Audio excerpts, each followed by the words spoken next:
Hi, this is Chris with BackstageAxxess, and we are so happy to have with us today the one and only David J. Welcome, David. And I wanted to ask you about the title, Missive to an Angel from the Halls of Infamy and Allure. Does that have a significant meaning to the record as a whole?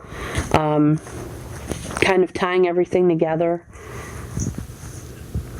It does to a great degree, because it's descriptive of my occupancy in the halls of infamy and allure.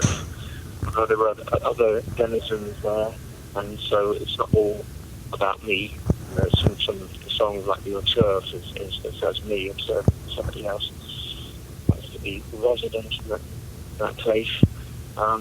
It's a place that I've been traversing for a few years. It describes that transit. Now, being that it's a lot of material on the new record, were you doing this for a while, putting this together? What was the kind of process of getting the songs together and kind of choosing what you were going to do this time out? It's like, really, all the records I've made, I don't really plan them.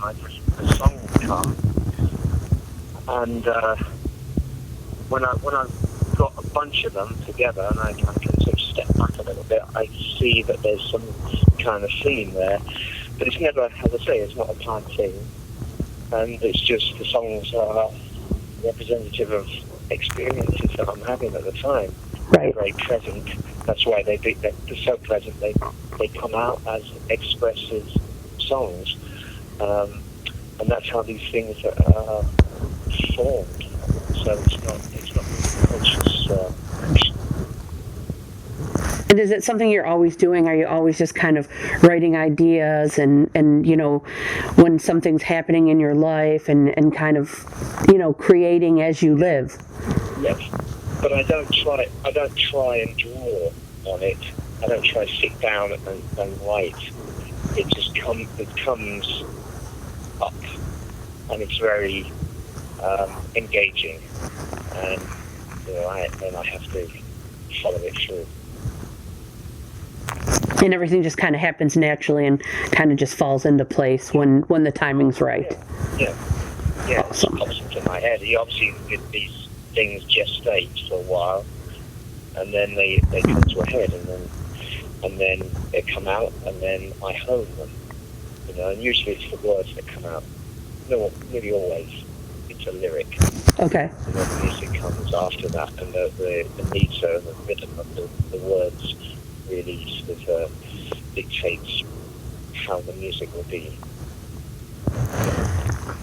Now, you've had two songs out ahead of the full album release, and you did mention the auteur already, so you've got a little bit of collaborations with some people on there. Is that something that just kind of happened as you were doing the song, thinking, hey, I would like to do something with somebody else on this and pull someone in, or how did that kind of work for you? Exactly that. A similar process to the writing of the songs. Yeah, it's very serendipitous, really, and just if I happen to be in a certain place at a certain time and a certain song has come up, and I know a musician or an artist that's in that place, happens to be that place, although it doesn't have necessarily these days, it doesn't have to be in the same locale, physically, because, of technology. Right. So good. And phones being so good. Both with Rose McGowan and Azia Argento, they recorded their parts on their phones. Oh, okay. With Azia, I was in Berlin with Ants van Newcomb, and we were working together on a piece that was made up on the spot. And I had been in communication with Azia for several years. We've been talking about, as she put it, making art together. And really the opportunity hadn't arisen until that moment, and I thought it could really work to have that Azia's voice on this, and I knew that she was in touch with Anton and had indeed worked with Anton, and so it was an easy thing to get in touch with her. and I just threw her an instruction, an idea for her to come up with some words in Italian about a yellow rose and then a red rose, because, you know, it was pertinent to the lyric of the song.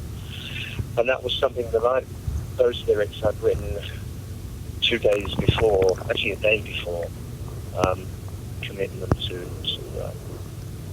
tape, as it were. And originally that piece was instrumental, and Anton said, "Do you have any lyrics, any?" He said, "Surrealist poetry, anything spoken word." I said, "Well, yeah, I wrote this thing on the plane from Porto to Berlin." So I pulled it out of my bag and just read it, and it worked really well. And then we pulled Isaiah in. So it's very spontaneous. These things are all spontaneous. And what about the video for the songs? Because you mentioned making art together, so that's just an extension now that wasn't always available, but certainly in your career, it's been a tool that people use, and the way the video appears and the lyrics and everything kind of looks purposeful. So do you play a big role in how that kind of plays out? Do you have a team that works with you on that, or is that all you? Well, I have different filmmakers, and I come up with the initial idea, and Scott Saw made the utter, and I happened to be in Southern California where he's based, and I just called him up saying, "Do you have any spare time over the next couple of days? Because I've got this idea." He did. So we just went in and I just kind of free-form based around this idea I had of not having me in the video at all. And he also did the other one, Again. I was in that video, but the first one, I just wanted something very descriptive of the song, but without, no lip syncing or anything like that. And then me being in the video, and just, I just saw this, the whole sort of scenario of the video. And what about the production standpoint of the music? Has the recording of the actual music for this album, being in different cities, and do you go in with the songs worked out already, or are they kind of a work in process when you hit the studio? Things are changing. It's a work in process, yeah. And again, it's I call on serendipity. If I have a song, it's great to record a song when it's very fresh because it has a certain urgency to it. And if I'm going to a city that has an available studio, I can take advantage of that, and that's great. I mean, I did record quite a lot of the songs on the road, tour, and that's why I ended up in Prague at the First Floor studio, because I've written the song on my way in I was in Portugal again. I'm in Portugal now. I was going to Prague, and the song was bubbled up, one of those, and I was talking to Karel Volas, whose studio it is, and he said, "Well, you could record this in my studio," and so I did. And I had a great experience there. I mean, the quality of the recording is so good. So I really wanted to go back to record a lot more, and I did. I completed the album there, recorded more parts of it there. But again, that was just serendipitous. Right. So it's just sort of like free-flowing, just being tuned into the possibility of these things happening, and I think that makes them more likely to happen. Nice. Now, I did want to ask you specifically about the song Lovelorn because for some reason that one just kind of really stood out to me as being a little bit different from the rest of the record. Could you tell me a little bit about how that song in particular came together? Yeah, it's interesting you should say that because I was approached by a filmmaker who wanted me to come up with some music for his. Okay. It's quite an avant-garde film, but it does the central, the protagonist is a lovelorn man, and I had a meeting with the director and he showed me some scenes, and it was just it sowed a seed in my head, and the next day I came up with that idea for that song to be placed in the film. But as it turned out, he just wants instrumental music, and he wants some very kind of ambient, avant-garde music, which I have given him. But that song came, it was really sparked by the possibility of it being in the movie. But having written it, it also fits in really well with the concept of this record as it was unfolding. It could be about me, although it wasn't without intention. And it's interesting sometimes how these things subconsciously work out. Sure. Mm-hmm. Yeah. And then, of course, the record closes with I Hear Only Silence Now, a version of that, from your solo debut.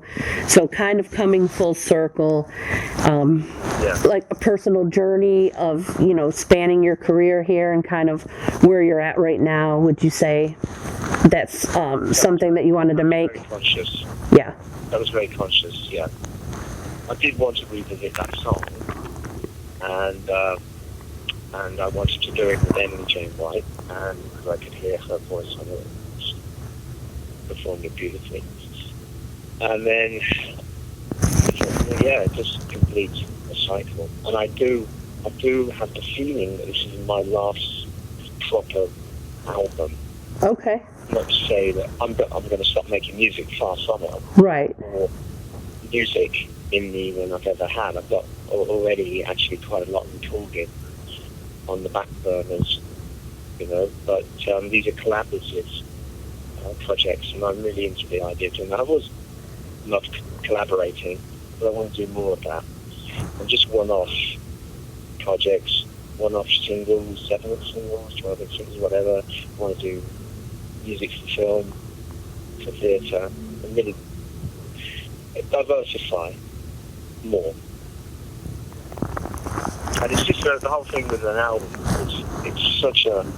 It's a labour of love, right? And a lot goes into it, and a lot of money goes into it. And because I have such a niche audience, I don't get anything back. And I'm not doing it to make money. I'm doing it because I'm compelled to do it. Right. It's just such an undertaking, and it takes a couple of years of your life, I'd rather just, as I say, just make a one-off here, a one-off there, collaborate with somebody, and just sort of hop around on the lily pads.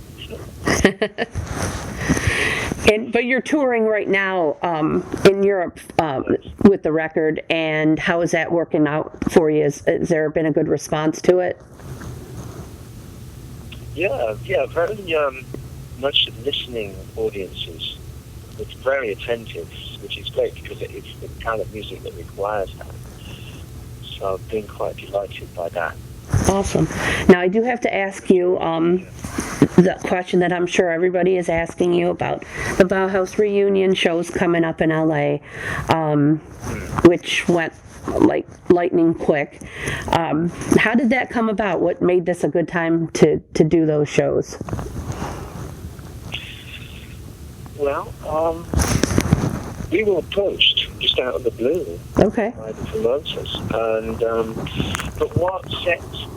I mean, we've agreed amongst ourselves. We've really undertaken something of a pact not to talk about it. And the reason being is that we think there's power in being mysterious, and it's hard to be mysterious these days. Sure. And there's an intrigue in that. So also the band has such weight, doesn't really need, publicizing. I mean, for example, as soon as we announced those shows, they sold out in 1 minute. Right. So there it is, but what I will tell you is that what made it a viable proposition is that following Peter's heart attack, it really brought us together. Not physically, but we're in different parts of the world. But it just put everything into perspective. And our old friend that was, in that dire situations. Right. We were concerned, genuinely concerned, and we all expressed that concern. And he was very touched by that. It's very genuine, and all the little squabbles just fly away. As I say, it puts things in perspective. So we had come to a very amicable place, and we were on very good terms. And then we had this offer out of the blue, and suddenly it's completely feasible. And once we committed to it, the money is very good, and but it's not just for that, and that's become very clear because we're very enthusiastic about doing these gigs, and we're just talking to each other about ideas, musical ideas, lighting, presentation, tone, so it's suddenly exciting again. Awesome. Well, I guess everything just kind of aligned right in the perfect place and time, and everybody's excited about it. Yeah, and there's a very good spirit at the moment, so it bodes well. Awesome. Well, thank you, David, for taking the time to talk with us today. We appreciate it, and best of luck with the new record coming out and the reunion tour shows. I'm sure they're going to be spectacular, and whatever else comes down the road for you, whichever lily pads you want to hop on from one to the other, we wish you nothing but the best. All right, thanks, Bruce. Thank you. Have a great day. All right, thank you. Bye. Bye-bye. Oh, my tousled girl with your gypsy feet, a stranger to the lint brush, it's true.